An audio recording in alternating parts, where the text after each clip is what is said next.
What's going on, people? My name is Jonathan, and it's about time we talk about that iPhone XS Max.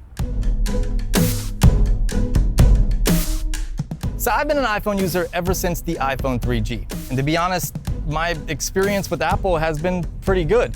Even with the iPhone X last year, though it was buggy its entire first year, it was still a different experience, and an experience that I actually liked, especially once they released iOS 12.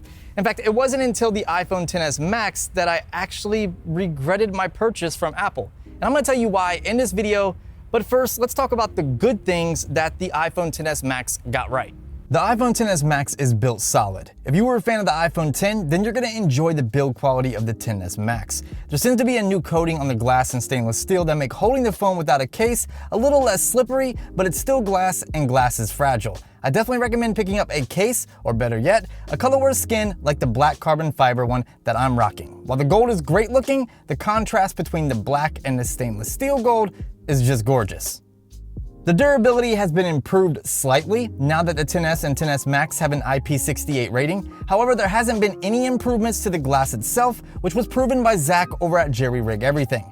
Drop tests have mixed results, but overall, one thing seems to be certain, and that's the stainless steel is more durable than the iPhone X, which scratches and scuffs easier than the XS. The display on the iPhone XS Max is great, even with the notch. The color accuracy and reproduction is on point. The off-axis viewing is fantastic. The touchscreen sensitivity is phenomenal. And while the brightness could be a little bit brighter, especially for outdoor visibility, I don't think anybody is going to have a hard time making out the content or information on your display under direct sunlight. Getting your Halloween scary movie fix on with Netflix's The Haunting of Hill House or kicking names and taking ass on PUBG is one of the best experiences with the XS Max thanks to the insane 6.5-inch display and the stereo speakers. While the display doesn't have the crazy refresh rate the Razer phone has or the speakers the Pixel 3 packs, the iPhone XS Max gets plenty loud and the display provides an immersive experience.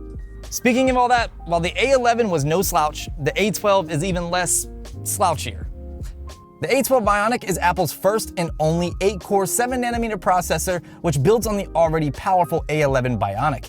Apple even threw in an extra gigabyte of RAM, bringing the total to 4 gigabytes, making the iPhone XS and XS Max the most powerful iPhones, you guessed it, ever. In everyday use, you're probably not going to see a difference, but things like gaming, AR, and other tasks that require heavy lifting will see some benefits of the extra horsepower. It won't be a drastic change, but it's welcomed, especially for those that rely on a phone to get them through more than just a couple of years.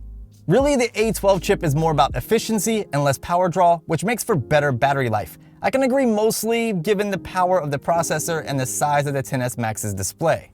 The software experience is about what you would expect from iOS, but iOS 12 does bring many welcome additions to not just the XS and XS Max, but any iPhone capable of running iOS 12. It almost makes the iPhone experience feel a little less restrictive. For example, Siri Shortcuts allows you to set up system-wide command chains with virtually endless possibilities. These shortcuts can work with native and third-party applications, which means setting up a default third-party Maps app for specific actions is now possible. Another awesome addition to iOS 12 is the ability to set your own password manager within the settings. Now when you need to automatically fill in your password, apps like LastPass, which is my personal favorite, work flawlessly. So while iOS is definitely still limited, it's leaps and bounds better than what it previously was. The downside is that it's not as simple as Android, but it's still a good start. Finally, let's talk about those cameras. While the improvements to the optics are pretty small, they still make for better images. If you want to see an extensive comparison between the iPhone XS and X, make sure to check out the video I recently dropped. The improvements come down to a new sensor with larger microns that improve low light capabilities and a new ISP that extends the HDR capabilities. With this new ISP, HDR processing has improved a ton, delivering plenty of detail in the highlights at the cost of slightly less detail in the shadows. Colors are typically warmer with more saturation on the XS versus the iPhone X, which might put some people off. For me, the best improvement comes down to video.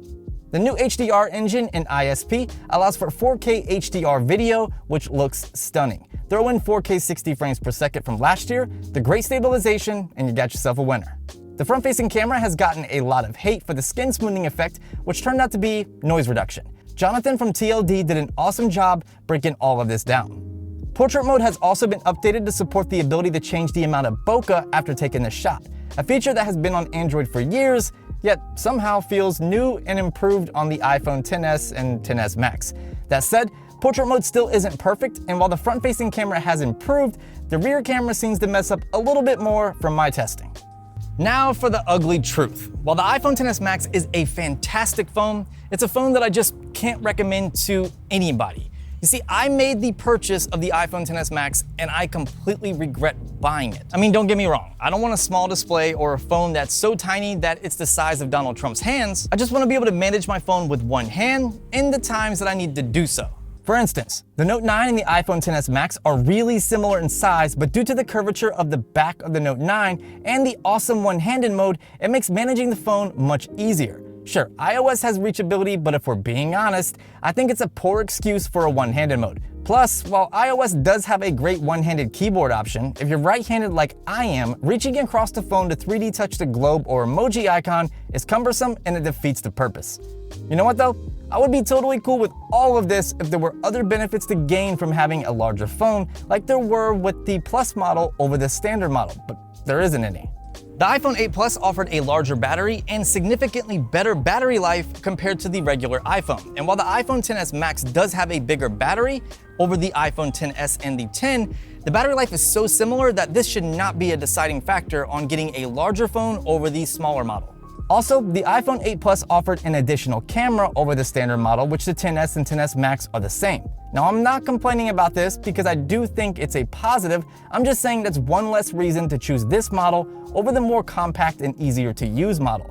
Again, let me just stress that the iPhone XS Max is not a bad phone. It's a great phone. It's just not for me, and I didn't realize this until after I had purchased it and used it for about 2 weeks. Unless you're wanting a large screen just for a better media consumption experience, or for gaming, or you just have gigantic hands and the XS already feels like a toy, then really there's no reason to get the XS Max over the XS. There's no additional benefits that you're going to gain from buying Apple's most expensive and largest iPhone. I suggest going to your local Apple store or your local carrier and managing the iPhone XS Max in your hand. That way you can figure out if it's going to work for you and what you do in your day-to-day activities. Take your time with it, that way you don't end up like me and regretting your purchase. If Apple can add additional software enhancements through software updates that take advantage of having such a large display, or add different software enhancements that make managing this large phone a little bit easier for people with not so gigantic hands, then I'll change my mind. But until then,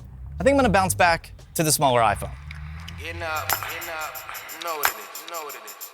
And yo, I wake up in the morning, steady yawning, I'm up. I wipe the cold up out my eyes, I'm feeling tired as fuck. But hold up, I hit the studio last night, it was kinda late.